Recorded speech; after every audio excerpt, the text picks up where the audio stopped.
pretty common thing in the new Platinum players who are playing these days. He's got a couple building out of there, but he's not using the Chrono Boost.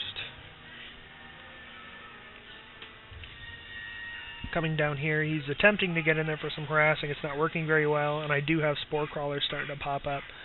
And I've got one or two of them here in the base, and I'll probably build another one here, get kind of a triangular area. That way I can hide my overlords in them. So he's built quite a few of those Phoenixes. He's going to plan on harassing me pretty badly. I do have the Mutalisks, so I've started building Hydras. There's not a whole lot going on here, so I'm going to speed things up. Try to get through this one as quickly as possible. He's going to go and do some harassing, and you can tell there's a couple of these that are dying. I send my Mutas in. I lost a few of them, and I'm not particularly worried about them because I'm starting to pump out Hydras now. As you can see, my mineral count is going up drastically, and I'm building quite a few Hydras here in the background. I'm not too worried about the creep, but I probably should have creep tumored. But this one, again, not doing so great with the larva. Getting a scout in there, noticing he has a lot of zealots. That's about it. He does, however, try to get a fleet beacon.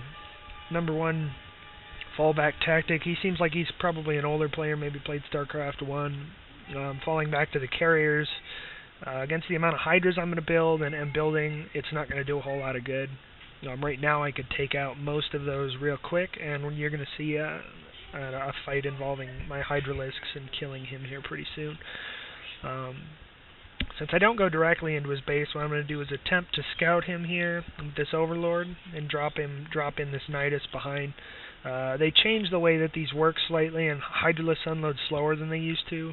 They were unloading a little faster before, but I do manage to get the Overlord up there. I morph him into an Overseer in case he might possibly have whatever, but I do unload quite a few Hydras, and I start taking that out, and then I pick off almost all of his Zealots here with the Hydras that I do have. I pull most of my Hydras back into there because I figure I'll just go at him in the front here, and so I do end up doing that. Sending again the Banelings into the front, pick off whatever Zealots I can, and I do take most of them out. He's got a couple carriers, he's got no upgrades on them, and I've got a very large Hydra force along with some Overseers here. So I'm going to go straight into his base. You'll see a little attack movement here, and I do morph the couple Zerglings I have into Banelings just to pick off any ground he sends at me, and that's going to go in there pretty quickly. I took out the Pylons, slowing things down here again. Just picked off all of his Interceptors. He's got a whole lot of nothing, and here goes all the rest of his stuff. He's going to leave here in just a second. As you can see, he did manage to get a couple more probes up, but by that time he had way too many probes still back here.